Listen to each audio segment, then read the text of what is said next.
Imagine, for a moment, that you are holding a simple plastic drinking straw between your fingers. It's light, flexible, and perfectly capable of handling the pressure of a liquid flow. But now, imagine you take that straw and bend it sharply right in the center. With a sickening little pop, the plastic creases. A white, stressed line appears where the material has reached its limit. If you try to straighten it out, the kink remains. The structural integrity is gone.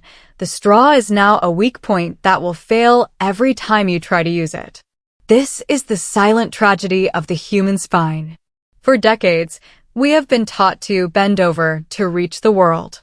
We reach for the fallen pen, the heavy grocery bag, or the grandchild reaching up for a hug by rounding our backs and folding at the waist.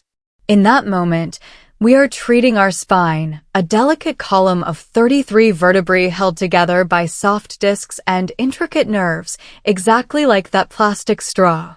We are creating a kink at the L4 and L5 vertebrae, forcing the smallest muscles in our body to carry the weight of our entire torso. It is a slow-motion disaster. Each time you stoop, instead of hinge, you are placing hundreds of pounds of pressure on those tiny discs. You might not feel the break today, or even tomorrow, but the physics of the human frame are unyielding. Over time, that repetitive stress leads to the mystery back pain that keeps you off the hiking trail and makes getting out of bed feel like a gamble. You aren't just getting old, you are simply wearing out the wrong part of the machine. Day 4 is about ending the era of the broken straw. We're here to realize that your back was never meant to be a crane. It was meant to be a stable, rigid mast that transfers power from your legs to your arms. To protect the upper floors, we discussed on day 3, we have to stop the bend where it shouldn't happen and move it to where it belongs. It's time to stop folding at the waist and start utilizing the massive, untapped power waiting just a few inches lower. If the spine is a delicate mast and the feet are the foundation, then your glutes are the massive, high-performance engines sitting right in the center of the machine. They are the largest, most powerful muscle group in the human body, designed to propel us up mountains, lift heavy loads, and provide the anti-gravity force that keeps us standing tall against the constant pull of the earth. In the architectural masterpiece of your anatomy, these muscles are meant to be the primary power plant. Yet, for many of us, this engine has been left in a dark garage, gathering dust while we try to power our lives with the equivalent of a lawnmower battery. We often forget that our ancestors didn't just sit, they moved, they climbed, and they carried. Their glutes were the furnace that fueled their survival. But in our modern world, we have relegated these giants to the role of seat cushions. We spend hours a day parked on them, effectively flattening the very muscles that were built to be our greatest protectors. When these muscles go dormant, the burden of movement doesn't simply disappear, it just migrates. Without the glutes to drive the ship, your lower back and knees are forced to step in as backup singers, trying to hit notes they were never meant to reach. The tragedy isn't just that we've lost power, it's that we've lost our sense of center. When you stop using your engine in the middle, your movements become tentative and heavy. You begin to feel fragile because you're relying on thin strips of muscle in your back to do the work of a powerhouse. Reclaiming your vitality requires a massive shift in perspective. You have to stop seeing your hips as a place where your body simply folds and start seeing them as the location of your greatest strength. Today is the day we flip the switch. We're going to reach into that dark garage, clear away the rust, and reconnect the wires to your primary engine. You aren't just working out, you are performing a restoration of your most vital asset. When those glutes finally wake up and take over the workload, you will feel an immediate change in the gravity of your life. Things that felt heavy will feel light. Movements that felt risky will feel certain. It's time to stop ignoring the giant in the room and start letting your engine do what it was born to do. The problem isn't that your muscles have disappeared, it's that your brain has simply forgotten they are there. This is a phenomenon often called glute amnesia, a quiet neurological disconnection that happens over decades of modern living. Every hour spent parked in a chair, on a sofa, or behind a steering wheel sends a subtle but persistent message to your nervous system. These muscles aren't needed right now. Over time, the brain, being an efficient curator of energy, listens. It begins to unplug the neural pathways to your glutes, turning a high-voltage power line into a flickering, low-energy signal. Think of it like a light switch that hasn't been flipped in 20 years. The bulb is still functional, and the wiring is still in the wall, but the connection has become corroded and dusty. When you stand up and try to walk, or bend down to pick up a dropped set of keys, your brain tries to flip that switch, but nothing happens. The engine doesn't turn over. Because your body still needs to complete the movement, it frantically searches for a workaround. It recruits your hamstrings until they are tight enough to snap, and it grabs hold of your lower back muscles until they are locked in a permanent state of guarding. You've spent years sitting on your most powerful asset, effectively smothering the very tissues that were designed to propel you. This prolonged compression does more than just weaken the muscle fibers. It deadens the sensory feedback loop. You lose the ability to feel the squeeze or the drive that should come from your hips. This is why, for many, being told to use your glutes feels like being told to move an ear or a tail. The command is sent, but the body has lost the map of how to execute it. This amnesia is the primary reason why movement starts to feel like a chore as we age.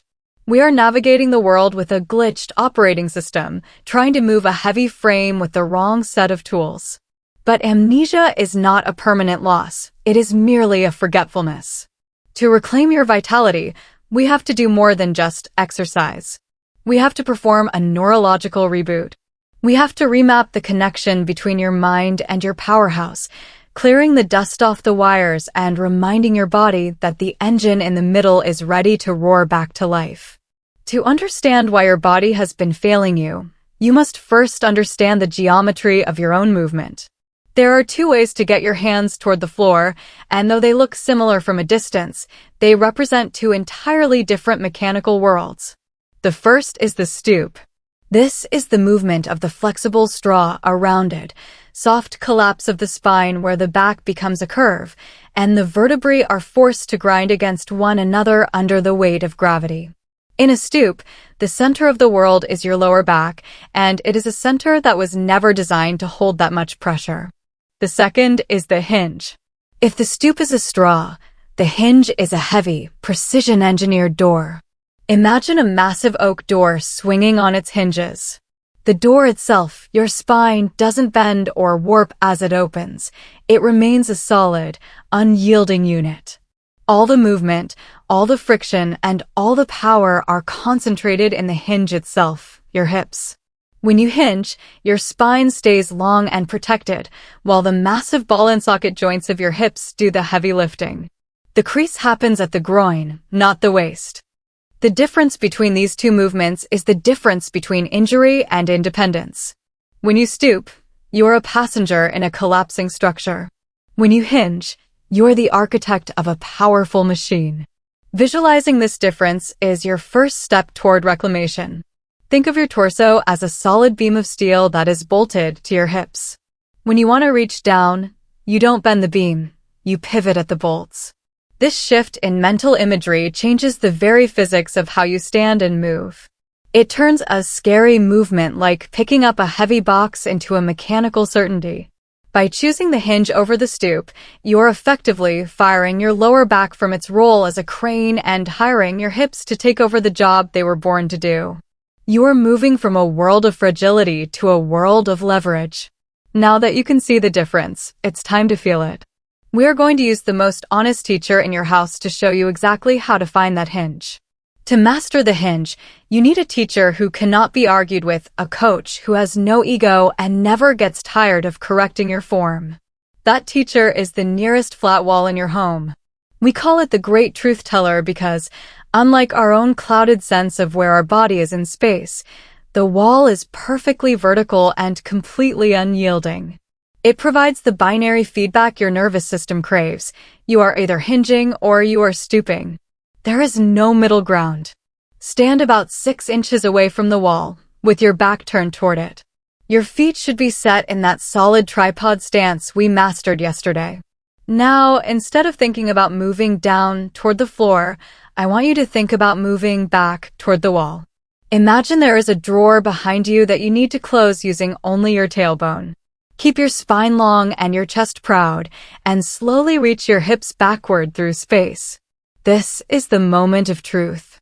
If you are stooping, if you are bending like that flexible straw, your hips will stay right where they are, and your head will dive toward the floor. You'll feel the familiar, nagging tug in your lower back. But if you are hinging, your hips will travel back until they make a soft, definite contact with the wall. That thud is the sound of your engine turning over. It is the wall telling you that you have successfully shifted the center of your gravity from your spine to your hips. As your hips touch the wall, you'll feel a distinct tension building in the back of your thighs and a solid, loaded sensation in your glutes. You are no longer fighting gravity. You are using it to create leverage. The wall forces you to keep your weight in your heels and your shins vertical, preventing the collapse and demanding the hinge. It is a simple boundary that creates a profound internal shift. You are learning the map of your own power. Once you can find the wall with your hips, you can find the strength to lift the world without ever putting your spine at risk again. Now that you have learned to reach back toward the wall with your hips, we must address the other half of the equation. What happens to everything above the hinge? To keep the engine running smoothly and protect the delicate upper floors of your structure, you must master the art of the silver thread. Imagine a shimmering, unbreakable line of light that begins at the very tip of your tailbone and travels upward, zipping through every single vertebra, passing through the neck, and exiting out the crown of your head. When you hinge, your goal is to keep this thread perfectly straight and under tension. Most people have a habit of looking up at the mirror or the television as they move, which kinks the thread at the neck and sends a signal of stress to the brain. Others let their chin tuck too deeply, collapsing the chest and rounding the shoulders. To maintain the silver thread, you must move as one solid piece. As your hips go back, your torso must bow forward in unison, like the lid of a heavy chest. Your eyes should follow the movement, naturally shifting their gaze from the horizon down to a spot on the floor a few feet in front of you. This long spine is your ultimate defense. It ensures that the pressure of gravity is distributed evenly across your entire back rather than being concentrated into one single, vulnerable point. You aren't just bending over, you are becoming a rigid lever. Feel the distance between your ears and your shoulders grow. Feel the space between your ribs and your pelvis expand. In this state of elongation, your core muscles naturally wake up to support the thread, acting like the guy wires of a radio tower. The silver thread turns the power hinge from a mere exercise into a meditative practice of alignment. You are no longer a collection of loose parts trying to navigate a descent. You are a single, unified column of integrity.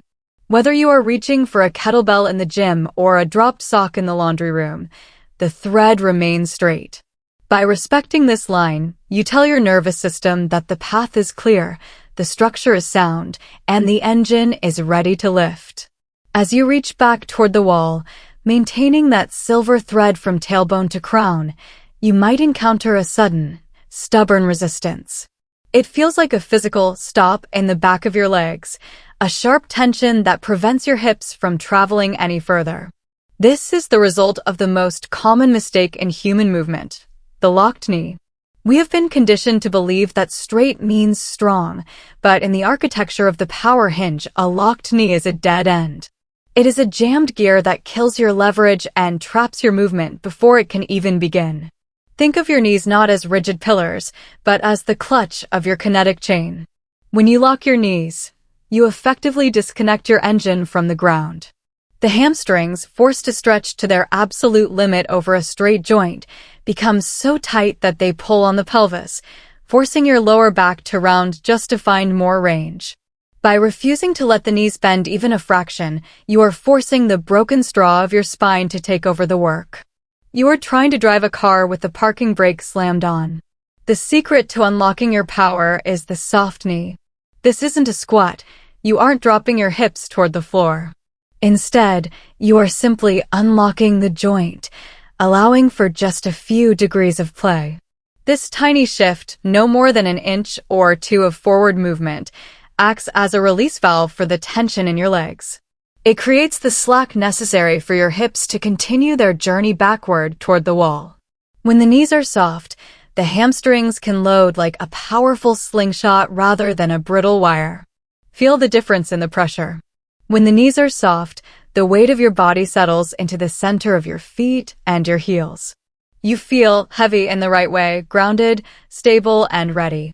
The soft knee allows your shins to stay vertical, which is the hallmark of a true hinge. It keeps the movement in the hips and out of the kneecaps. By mastering this subtle unlock, you are finally allowing the energy to flow uninterrupted from the earth, through your tripod feet and directly into the glute engine. You are no longer fighting your own anatomy. You are finally working with it. With your feet anchored and your knees unlocked, you are now ready to find the exact anatomical landmark where your power is born. This is not a vague feeling in your muscles. It is a physical reality that you can locate with your own hands. We call it the pocket sensation. To find it, take your hands and place the edge of your palms directly into the crease where your thighs meet your torso, right at the top of your legs.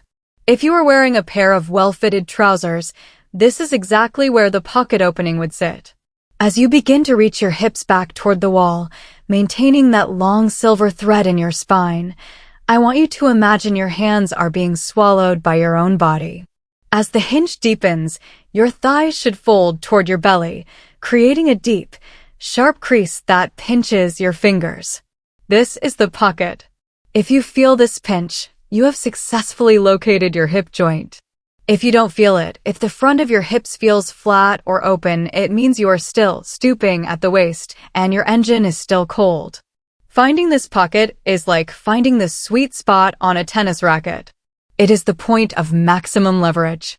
When you are deep in the pocket, your center of gravity is perfectly balanced, and your glutes are fully stretched and loaded like a heavy-duty industrial spring. You might feel a deep, dull pull in your hips that feels different from the sharp, surface-level strain of a backache. This is the feeling of true structural work. You are no longer hanging off your ligaments. You are supported by the most robust mechanical intersection in the human frame. Stay in that pocket for a second. Breathe into it. Feel the stability of your tripod feet and the length of your spine. In this position, you are virtually indestructible. Your back is a bridge and your hips are the pillars. The pocket sensation is your North Star for every movement you will ever do, from getting out of a low car to picking up a heavy box of books. Once you know how to find the crease, you never have to guess about your safety again. You have found the seat of your strength. Think about the last time you found yourself trapped in a deep, plush sofa or a low chair at a cafe. Most people treat the act of standing up like a desperate escape attempt. They rock their weight forward with a grunt, shove their hands against the armrests, and use sheer momentum to hurl their upper bodies into the air. In this frantic scramble, the spine rounds into that broken straw shape, and the knees take the brunt of the impact. You aren't standing up so much as you are fighting a losing battle against the Earth's pull. Now, imagine a different reality.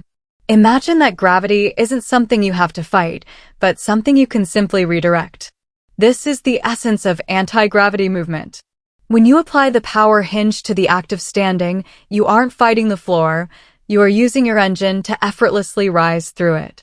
Start by sliding toward the edge of your seat. Find your tripod feet and feel them grip the ground. Instead of throwing your head forward, simply find the pocket. Lean your torso forward as one solid piece, keeping that silver thread tight until your weight shifts from your seat into your heels. The moment your hips leave the chair, you aren't lifting your body. You are simply driving your feet into the earth. Because you are in the pocket, your glutes are already loaded and ready to fire.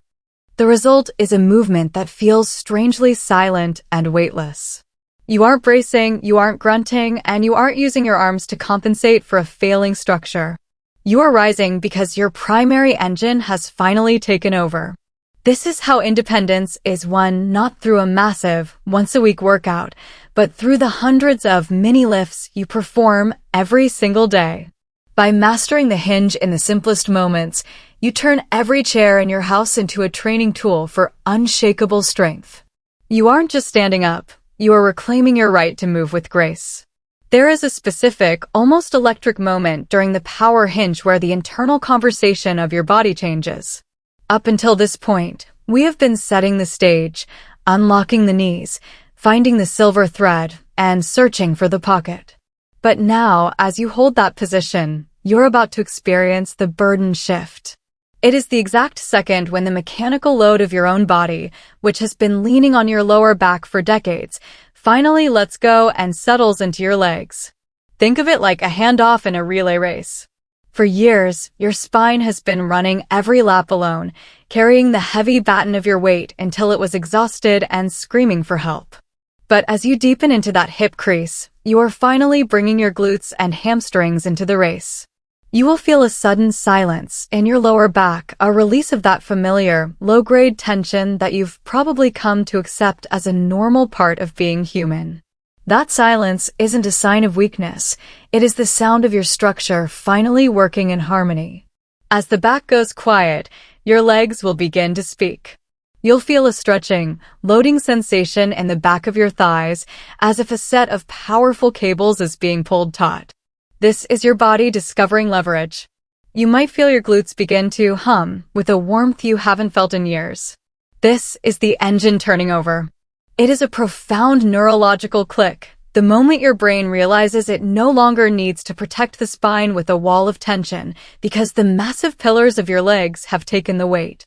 This shift is where the fear of movement begins to die.